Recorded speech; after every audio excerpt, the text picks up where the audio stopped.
Alright, so imagine a guy named Vinny the Blender Esposito. He's got slicked back hair, a gold chain, and a smile that says, "Trust me," even though you probably shouldn't. He's the kind of guy who calls everyone boss and always has a toothpick in his mouth. Vinny runs this smoothie stand called Vinny's Vitamin Bursts. On the surface, it's your typical health-conscious corner joint, bright colors, fresh fruit, and a chalkboard menu with names like Green Machine and Berry Beast. It looks totally innocent, right? Just your average street corner setup. People stop by for a quick energy boost, maybe chat with Vinny about the weather or the latest game. Nothing out of the ordinary. But here's the twist. Vinny isn't just blending strawberries and kale. Behind that charming smile and those perfectly portioned acai bowls, there's a whole other operation going on. Turns out, Vinny is also the mastermind behind a pretty lucrative illegal gambling ring. We're talking high-stakes poker games, secret buy-ins, and a clientele that includes everyone from shady businessmen to off-duty cops. Every week, Vinny pulls in piles of cash from his not-so-legal side hustle. We're talking thousands, sometimes tens of thousands of dollars in cold, hard, untraceable cash. But here's the problem. He can't just stroll into a bank and drop off all that money. That kind of deposit would definitely raise some eyebrows. Bank tellers are trained to spot suspicious activity. And if someone's showing up every week with stacks of cash and no clear explanation, well, that's a red flag. The bank might file a report. And then the IRS gets involved. And trust me, you do not want the IRS asking questions. They'll start digging into Vinny's books, wondering how a smoothie stand is suddenly raking in more money than a five-star restaurant. That's when things get messy. So, Vinny needs a way to make that dirty money look squeaky clean. He starts funneling it through the smoothie stand, faking sales, inflating numbers, and cooking the books to make it all look legit. And this, my friends, is exactly where money laundering comes into play. It's the art of turning illegal earnings into seemingly legitimate income. And Vinny, he's blending more than just bananas. Okay, so criminals like Vinny face a pretty big issue. Those illegal earnings, they're not just piles of cash sitting pretty, they're a liability. A big flashing neon sign that says, "Hey, I've been up to no good." And the more money they make, the bigger the problem becomes. Because unlike a regular paycheck, you can't just walk into a bank and say, "Hey, here's a suitcase full of untraceable bills. Mind holding onto this for me?" They're like used gym socks. Seriously, they stink. Not just literally, though sometimes, yeah, but metaphorically. They reek of suspicion. Anyone who sees that kind of cash knows something shady's going on. You can't just stuff them in your sock drawer, or in this case, a bank account, without someone noticing. Banks are required to report large or suspicious deposits. So unless you want a visit from the feds, you better think twice. The government keeps a close eye on large amounts of cash. Every transaction leaves a trail, and if that trail leads back to something illegal, well, you're in hot water. If you try to deposit too much, too often, it sets off all kinds of alarms. Financial institutions are trained to spot patterns, especially ones that scream money laundering. And that is the last thing a criminal wants. Drawing attention is dangerous. It's not just about hiding the money, it's about hiding the source. So, they need a way to clean their money, to make it look like it came from a real legal business. That's where the art of deception comes in.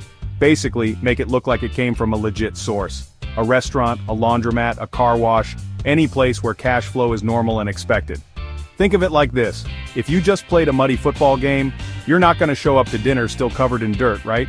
You'd clean up first, you take a shower, maybe change clothes. Money laundering, it's the criminal version of that, a makeover for your finances. It's kind of the same idea. It's how criminals give their dirty money a good scrub. They disguise it, reroute it, and repackage it until it looks squeaky clean. But make no mistake, it's still the same dirty money underneath. So, what exactly is money laundering? In the simplest terms, it's the process of disguising illegal money to make it look like it came from legal activities.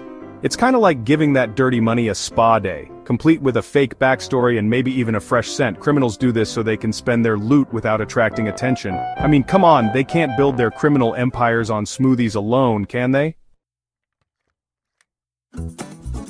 The first step in this whole dirty laundry cycle is something called placement. This is where criminals try to sneak their dirty money into the legitimate financial system.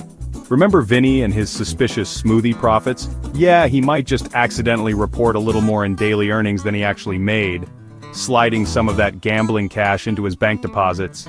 But hey, criminals get pretty creative. They might buy pricey stuff with cash, use foreign exchange services, or even smuggle money across borders.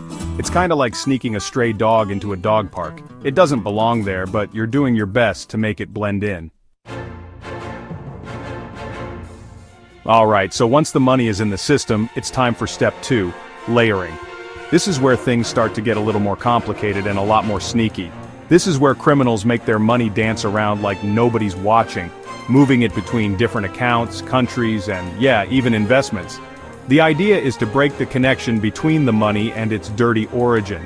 They might buy and sell assets super quickly, like luxury goods, real estate, or stocks, just to muddy the waters.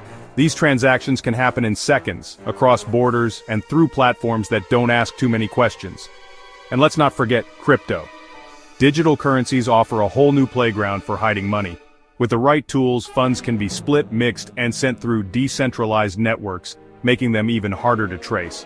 They'll wire money through a maze of shell companies, those companies that exist only on paper, often registered in countries with loose regulations and strict privacy laws, or even invest in legit businesses just to keep up appearances. A coffee shop here, a laundromat there. On the surface, everything looks clean. But behind the scenes, it's all part of the act. The goal here is to create a confusing paper trail, one that's so complex and layered that even seasoned investigators struggle to follow it. Every transaction adds another layer of fog, making it nearly impossible to trace the money back to its criminal origins. It's like trying to follow footprints in a sandstorm. Think of it like shuffling a deck of cards. You want to make sure no one can follow the ace of spades, and if you do it right, that card disappears into the deck, never to be seen again. Finally, the clean money re-enters the legitimate economy, looking as innocent as a newborn puppy. This step is called integration. Now, criminals can go out and buy mansions, yachts, fancy cars, all the stuff they couldn't exactly explain before with their, smoothie income. They might even use that laundered money to finance more criminal activities, which unfortunately just keeps the whole vicious cycle going. It's kinda like sneaking that stray dog into a dog show and pretending you've been training it for years, and yeah, no one suspects a thing. Look, money laundering isn't just some victimless crime. It actually fuels corruption, weakens economies, and honestly, it undermines democracy itself. Think about it. Money from illegal activities can end up funding terrorism, human trafficking, drug smuggling, you name it. It gives criminals and corrupt officials this unfair advantage, distorts markets, and just eats away at trust in governments. And hey, this isn't just a rich people problem. It affects all of us.